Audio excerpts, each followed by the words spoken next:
Hey everyone, thanks for checking out another video. Today I'm going to be talking about triads, specifically minor triads. So in my last video I talked about major shapes. Today I'm going to be giving you three minor shapes. Like I said last time, triads are the foundation of our harmony and our chord progressions. So the better that you have an understanding of your triads, the more musical you're going to be. So a triad is just a three-note chord, and it's oftentimes the simplest version of the chords you're already playing. It's got a root, it's got a third, and it's got a fifth. You're either going to have a major triad, a minor triad, diminished triad, and augmented triad, depending on the different intervals that you get. And like I said last time, if you don't really understand what that means, be sure to check out my Understanding Triads video, where I go into detail about the types of thirds you have, the types of fifths you have, and the different combinations to give you the different triads, and we go into a lot more detail there. Like I said last time, you don't need to understand that in order to play them, but with anything, the better understanding you have, the more musical you're going to be. Now, one of the cool things about triads is how many different ways you can play them, right? They repeat themselves all across the neck in dozens of ways. So you could have a C minor here, right? You could play here.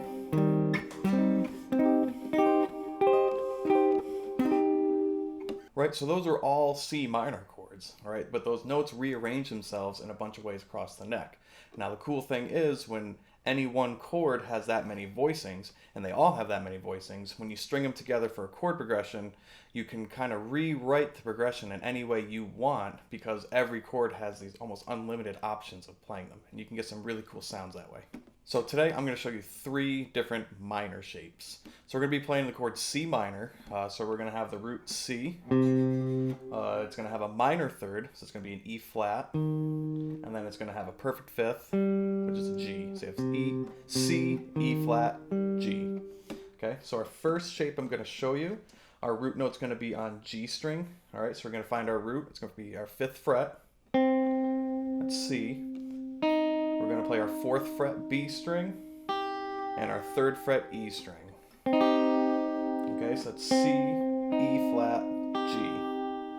Now, if you remember, if you've checked out the major triads video that I have, you'll see that a major shape, a C major would be 5, 5, 3, right? 5 on our root is so on G. Our E would be our major third, that would be on 5th fret B string, and then 3rd fret E string for G. So the only difference between these shapes is the third is moving, right? So we have a 1 major third, perfect fifth for our major triad. Our minor triad, the only difference is we're moving E to E flat, and we get this new shape of C, E flat, G.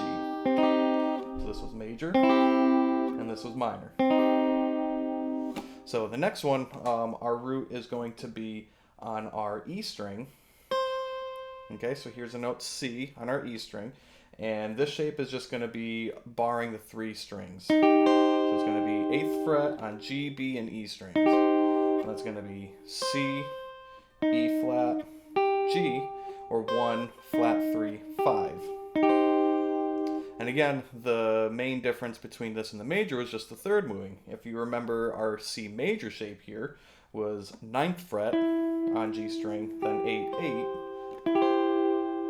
Our only difference is we're moving the third from a major third to a minor third. So it's just that one note is going down. And the last one is going to be on 13th fret B string. We're going to have 13th fret B string as our root, 11th fret E string as our third, and 12th fret G string is our fifth. And again, just like the other ones, it's only one note is moving. Our major shape here would be 12 on G, 13 on B, 12 on E. But we're moving that E to an E flat for the minor third, so that is the one note that changes. So the three minor shapes we have are here, 5th fret G string, we play this shape. 8th fret E string, we play this shape. And then our root is 13th fret B string.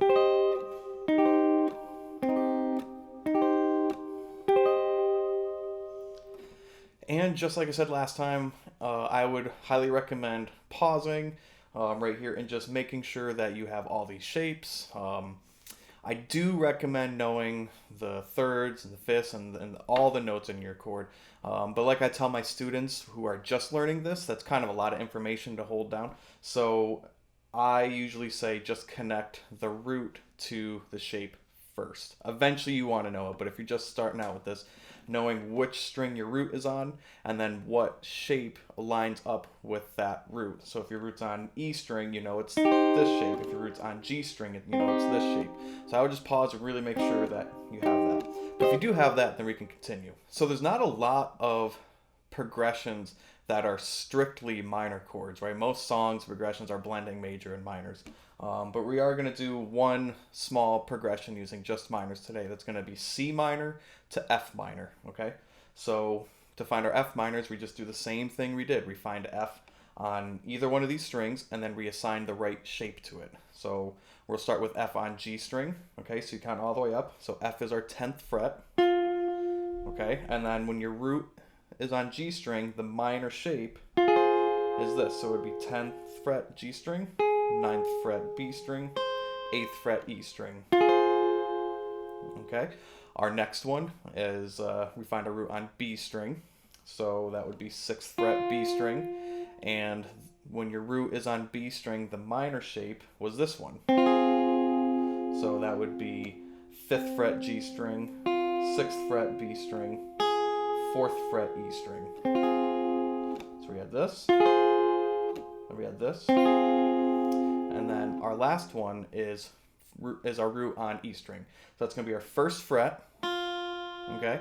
And when our root is on E string, this was our shape. It was just the 3-string bar. So just holding down and playing 1st fret all 3 shapes.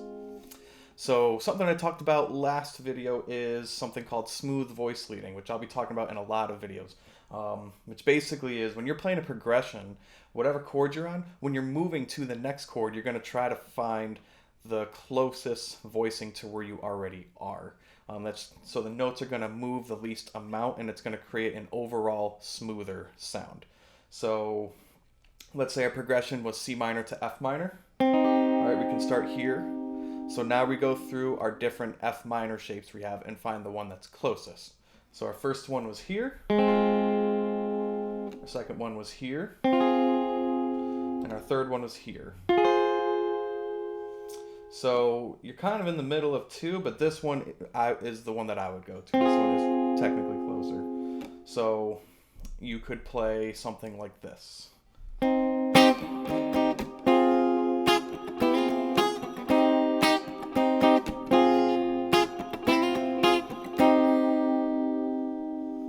Right, but there are also a lot of ways to play any progression once you get into triads because you have so many different shapes and so many different ways to maneuver through the progression. So we could start here. This was our C minor, 8th fret on our E string was C, and this was the shape. Okay, so now you go through your different F minor shapes and try to find the closest one. So we had this one, we had this one, and we had this one. So this one is the obvious choice. It's going to be 10th fret G string, 9th fret B, 8th fret E. So that same progression could sound like this.